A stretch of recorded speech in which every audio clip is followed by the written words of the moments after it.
लाखों दीवानों ने गर्दन कटवाई थी। सच कहता हूं तब ही आजादी आई थी। एक एक क्रांतिकारी के यदि इतिहास को, जीवन को आप उठा करके पढ़ेंगे, चाहे सरदार भगत सिंह क्यों ना हो, चाहे वीर सावरकर, लाला लाजपत राय, श्रद्धानंद, अनेक क्रांतिकारियों के गुरु ऋषिवर दयानंद जी महाराज थे। अनेक लोगों ने हंसते हंसते फांसी के फंदे को चूमा था। देश उद्धार करने के लिए अनेक लोग संकल्पित हो गए थे। कुंवर सुखलाल आर्य मुसाफिर जी की मुझे पंक्तियां याद आती हैं।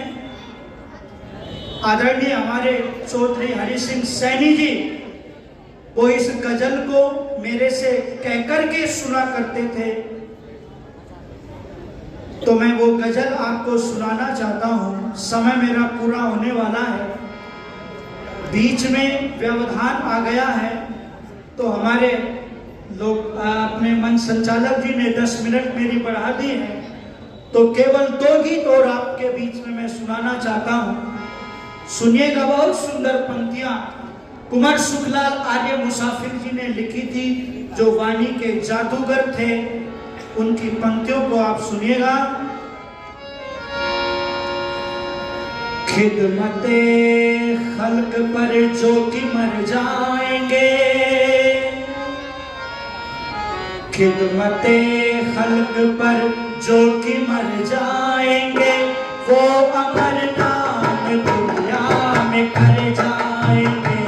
ये न पूछो, ये न पूछो कि मर कर किधर जाएंगे, वो जिधर भेजनेगा उधर जाएंगे। खिदमते खल्क पर जो कि मर जाएंगे, वो अमर नाम दुनिया में कर जाएंगे। ये न पूछो कि मर कर किधर जाएंगे, वो जिधर भेजनेगा उधर जाएंगे।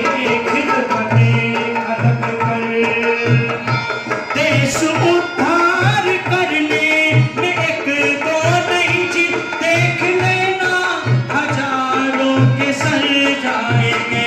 देश उद्धार करने में एक दो नहीं जी, देख लेना हजारों के सर जाएंगे।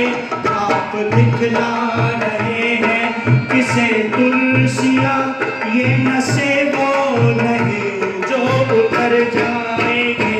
खिदमते खल्क पर जो कि मर जाएंगे, वो अमर नाम दुनिया में कर जाएंगे। ये न पूछो कि मर कर किधर जाएंगे, वो जिधर भेजनेगा उधर जाएंगे। खिदमते खल्क पर तीर पर तीर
कर जाएंगे।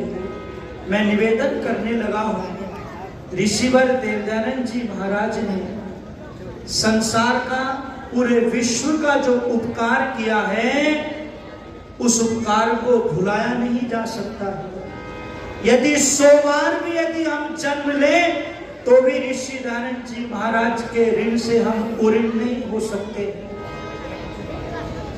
एक अकेला व्यक्ति सूर्य की तरह से चमक करके पूरे विश्व को हिला करके चला गया, पूरे विश्व को हिला करके चला गया।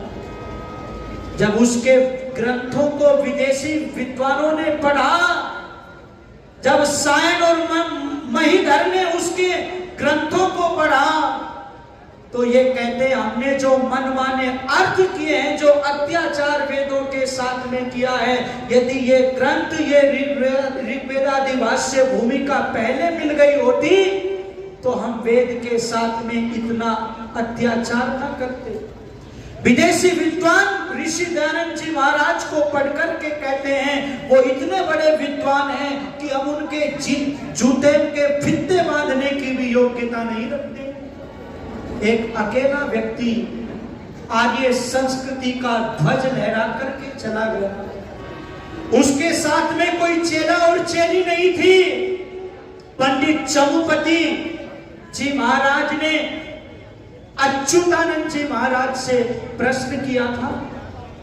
ध्यान से सुनना मेरी बात को। पंडित चमुपति जी ने बहुत बड़ा काम किया है, बहुत सारे लोगों को मुसलमान बनने से बचाया।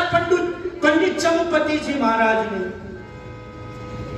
अच्युतानंद जी महाराज ने से प्रश्न किया कि मेरे दयानंद के साथ में तुम्हारा शास्त्रार्थ हुआ था, उस शास्त्रार्थ की कुछ चर्चा करो। अच्युतानंद महाराज जी कहते हैं कि मैं रेशमी वस्त्रों को पहन करके, हाथी पर सवार होकर के आगे आगे बाजे बजते गए, लोग पुष्पों की माला बरसाते गए, पुष्प बरसाते गए।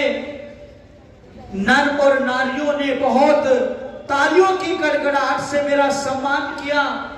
राजा ने रेशमी दुशाल पर पहनाया। चमुपति ने पूछा मेरे गुरु की चर्चा करो, मेरे गुरु के साथ में कौन कौन थे, मेरे गुरु का किसने सम्मान किया था। तो अच्युतानंद जी महाराज ने कहा उसके तन के ऊपर रेशमी वस्त्र नहीं थे, उसके साथ में कोई चेला और चेली नहीं थी, किसी ने 2 पुष्पों की माला डाल करके उसका सम्मान नहीं किया था।